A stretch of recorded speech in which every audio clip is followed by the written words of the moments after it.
नमस्कार दोस्तों, मैं आशा फिर से लेके आई हूँ एक छोटी सी कहानी। यह कहानी एक परी और एक छोटी सी लड़की की है। यह ईला नाम की एक छोटी सी लड़की और नीलमणि परी की एक जादुई कहानी है। एक छोटे से गांव के पास एक घना और सुंदर जंगल था। लोग कहते थे कि उस जंगल में परियां रहती हैं।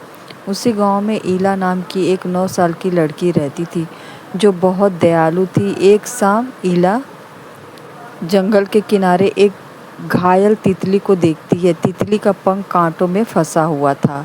ईला ने बहुत आराम से उसे आज़ाद किया। तभी एक जादुई रोशनी चमकी और वह तितली एक सुंदर परी में बदल गई। उसका नाम नीलमणि था।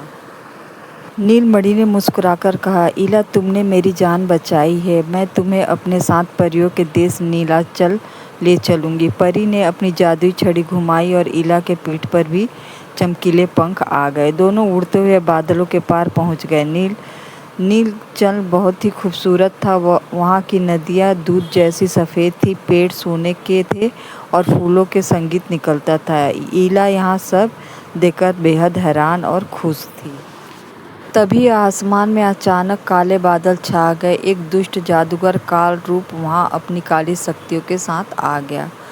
वह परियों के जादुई झरने को सुखाना चाहता था, जिससे परियां की शक्ति खत्म हो जाती। तभी परियां डर गई, क्योंकि उसकी जादुई शक्तियां उस पर कमज़ोर पड़ रही थी। नीलमणि ने ईला से कहा, ईला, तुम इस इंसान हो और तुम्हारी निस्वार्थ भावना ही इस जादूगर को हरा सकती है। इस जादुई पानी को इस पर छिड़क दो। ईला ने बिना डरे जादुई झरने का पानी अपने हाथों में लिया और बहादुरी से आगे बढ़कर जादूगर के ऊपर डाल दिया। जैसे ही पानी की बूंदें जादूगर पर पड़ी, उसकी काली शक्तियाँ नष्ट हो गई और हमेशा के लिए वह एक पत्थर की मूर्ति बन गया। परीलोक में खुशी की लहर दौड़ गई। रानी परी ने ईला को एक कभी न खत्म होने वाली जादुई पोटली उपहार में दे दी, जिसमें वह जब भी कोई चीज़ मांगती वह मिल जाती। ईला वापस अपने घर लौट आई और उस पोटली की मदद से अपने पूरे गांव की गरीबी दूर कर दी। ईला जब जादुई पोटली लेकर अपने गांव लौटे तो उसने सबसे पहले अपनी आंखें बंद की। उसने पोटली के अंदर हाथ डाला और मन में सोचा। ईला के माता पिता बहुत गरीब थे और कई दिनों से भूखे थे। ईला ने पोटली से कहा, मुझे मेरे पूरे गांव के लिए सबसे स्वादिष्ट भोजन और गर्म कपड़े चाहिए। जैसे ही उसने हाथ बाहर निकाला, पूरी कुटिया खुशबूदार खानों, मिठाइयों और सुंदर रेशमी कपड़ों से भर गई।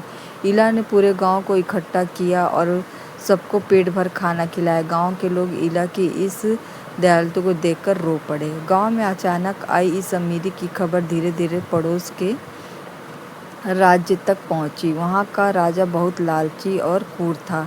उसने अपने सैनिकों को आदेश दिया कि उस लड़की से वह जादुई पोटली छीनकर मेरे पास ले आओ। एक रात जब पूरा गांव सो रहा था, तब राजा ने सैनिक चुपके से ईला के घर में घुसे और जादू की पोटली चुराकर भाग गए।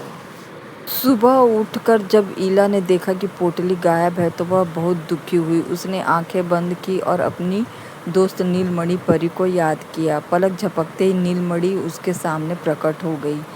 ईला रोते हुए कहा, नीलमणि, राजा के सैनिक पोटली ले गए, अब वह उसका गलत इस्तेमाल करेंगे।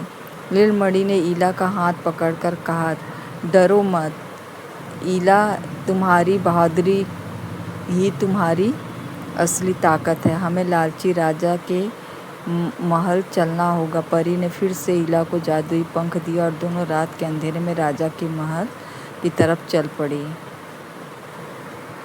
और राजा से वो जादुई पोटली वापस ले लिया।